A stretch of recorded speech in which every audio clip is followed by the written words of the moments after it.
Anyway, on to the overheads. Here we have the overhead mics taped down. One of them actually did fall down twice and bounced around the whole kit, but it's still working. They have a pretty okay quality, and I haven't mentioned this, which is that the whole set of mics cost me 150 euros or $200 US, something about there. And even though I dropped one of these overhead mics, it's still working and sounding really good. And I have heard people tell me that I have got a really nice overhead sound. So sometimes low budget stuff can be good, but it's really hard to find. The overheads are not really that high up. I've seen a lot higher than that, and there's a reason for that. The higher up you mic it, the more room sound you'll get. It's gonna sound a bit more distant, and you're gonna get less stereo width of your drum kits. That means the china here that's on the edge and the hi-hats that are far in the back there, they're gonna sound like more in the center of the whole mix. So when you pan these two mics out left and right, you're not gonna get a really good separation. So to get a good separation, you need to either split them up, do some AB miking, as it can be called, where you place one mic over here and the other on the other side of the drum kit, so you really split them up. This right here is not AB miking, it's what's that, ORTF or something, I can't remember, it's been a while since I read about it, but I started with that technique and just modified it to my use, and it works very well. With this setup, with this height, I get a decent stereo image. The separation is good and the cymbals can be heard pretty good.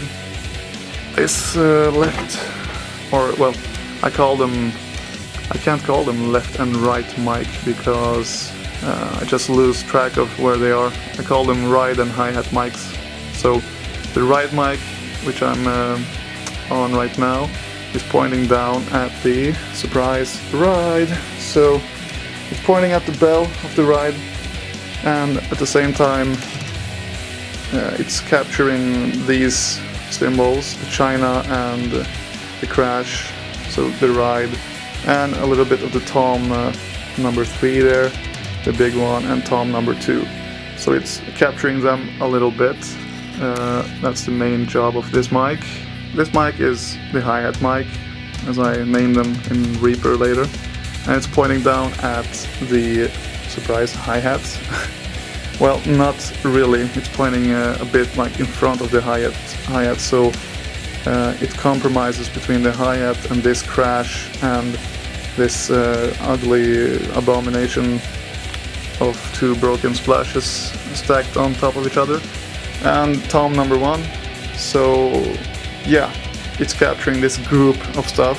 You gotta think of the drum kit as groups when you mic the drum kit up with overhead mics. So you capture groups of things, and right now I'm standing almost under this mic stand. When I tilt the camera down like this, we can see that the snare and kick is in a line. So if we imagine like this, there's a line here.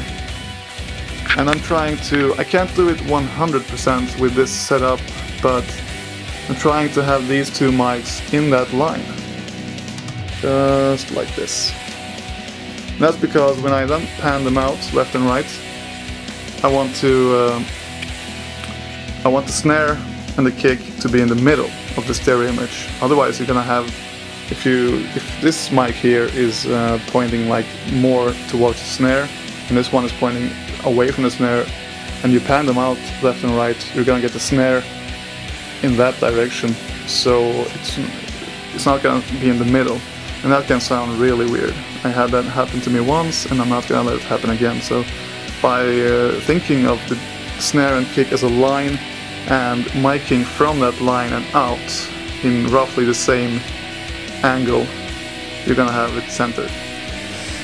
So that's a good tip. And as always, you know, it all depends on the source, and what I'm doing here might not work for you, so you just gotta try your own thing. But yeah, before I forget, I was gonna talk about this mic stand right here. It cost me about 50 euros, so it could be classified as low budget, that's for sure. But I'm gonna go ahead and say that this is the best 50 euros I have ever spent. It weighs about 10 kilos, solid metal right through, except for these knobs. They're in plastic, but that's the only plastic part of it, pretty much. And it's got a counterbalance weight thingy here, really massive, and it's just solid metal as well. I'm just gonna tighten it up so it's there. There we go. Really good. So 50 euros from Thomann. So that's it for the drum tracking. Now I'm gonna try to record while I'm playing some. So see ya.